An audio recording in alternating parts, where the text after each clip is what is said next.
In the Gospels, in Matthew chapter 17, we find the story in the first handful of verses of that chapter of the Transfiguration of Jesus. And it begins this way. This wonderful little event just says this.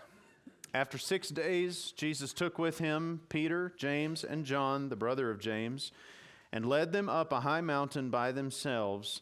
There he was transfigured before them. His face shone like the sun, and his clothes became as white as light. For this brief moment, Jesus was completely transformed before their eyes, and they saw a truth about him that they had never seen before.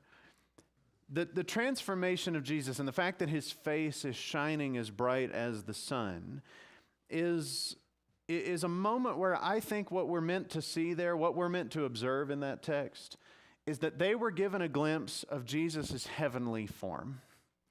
Now, that's not to say in any way that Jesus was just God wearing the costume of a human, okay? It's not that. It is that he integrated himself and became human. He is God and man at the same time.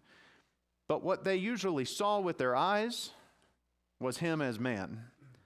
And in this brief moment, they get to see him as God. They get to witness a truth that we speak on a regular occasion. And it's particularly his face that is mentioned there, that his face is transfigured and shining like the sun. There's only a couple of different times in scriptures where that sort of thing is talked about. It happens to Jesus. It happened to Moses when he would go in and speak in the presence of God. And then, more than that, more significant than both of those, more significant than Moses, we're told that it's true of the face of God, that the light emanates from his face, that when we see him someday, that's what we will see, is unapproachable light, as Paul describes it. And that's what the apostles saw in Jesus on this occasion. It's kind of like the curtain has been opened for them to see his godness for a few minutes. The godness that predicates the existence of the man whom they knew and lived with every day. The Transfiguration showed Jesus for what he truly is. He is the divine God of heaven and earth. And it's a pretty strong statement about that divinity, about his deity. So how is it then that there could be a passage in the Bible that describes the light emanating from his presence and his face being transfigured?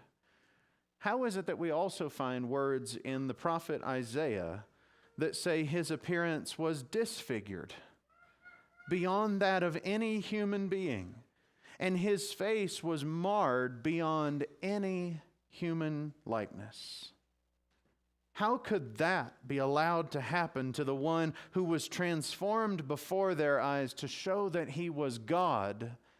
Now he has been disfigured to the point that nobody even recognizes him as human, much less as God. Now, as far as I can tell, there's no New Testament passage that directly quotes from Isaiah saying that in Isaiah chapter 52. But of course, that's exactly what happened to Jesus on the night that he was crucified. In Matthew chapter 27, starting in verse 28, it says, "They stripped him and put a scarlet robe on him, and they twisted together a crown of thorns and set it on his head. They put a staff in his right hand. They knelt in front of him and mocked him, saying, 'Hail, King of the Jews!' And they spit on him and took the staff from his hand and struck him on the head again and again."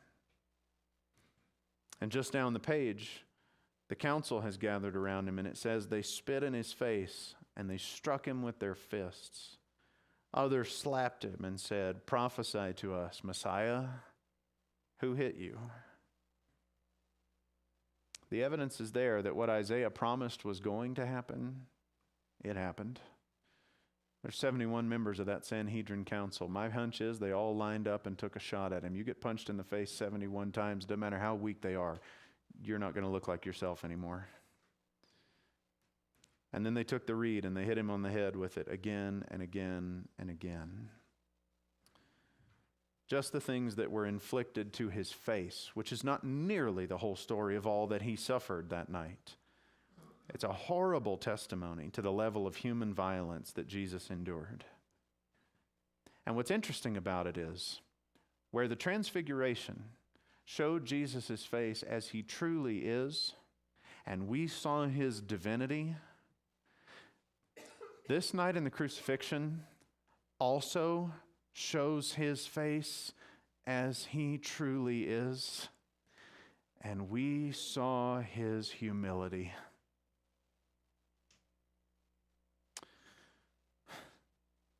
Transfiguration and disfiguration should not be allowed to happen to the same person, but it did in the life of Jesus.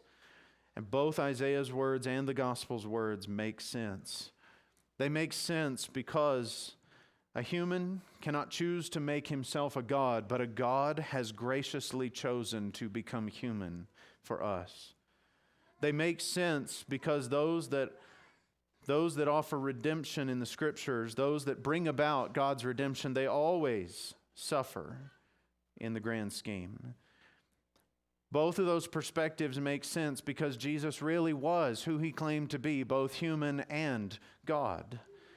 It makes sense because he, being God, did not count his divinity as something that he deserved to hold on to, but he emptied himself and made himself nothing and became a servant to the point of the death on a cross. It makes sense because it was the will of God to crush him and to make his life an offering for our sins. Which brings us back to Isaiah.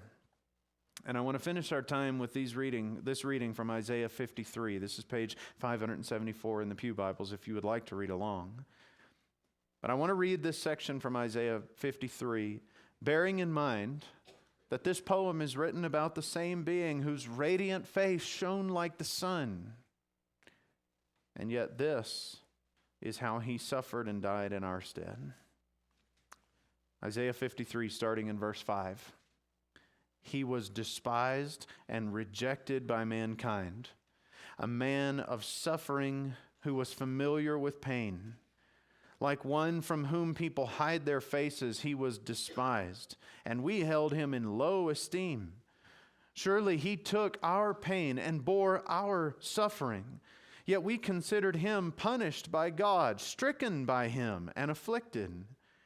He was pierced for our transgressions. He was crushed for our iniquities. The punishment that brought us peace was on him, and by his wounds we are healed. We all, like sheep, have gone astray. Each of us has turned to our own way, and the Lord has laid on him the iniquity of us all. He was oppressed and afflicted, yet he did not open his mouth. He was led like a lamb to the slaughter, and as a sheep before its shearers is silent, so he did not open his mouth.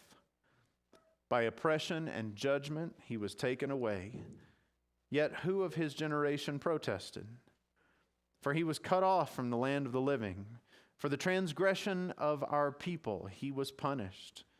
He was assigned a grave with the wicked and with the rich in his death, though he had done no violence, nor was any deceit found in his mouth. Yet it was the Lord's will to crush him and cause him to suffer. And though the Lord makes his life like an offering for sin, he will see his offspring and prolong his days. And the will of the Lord will prosper in his hand.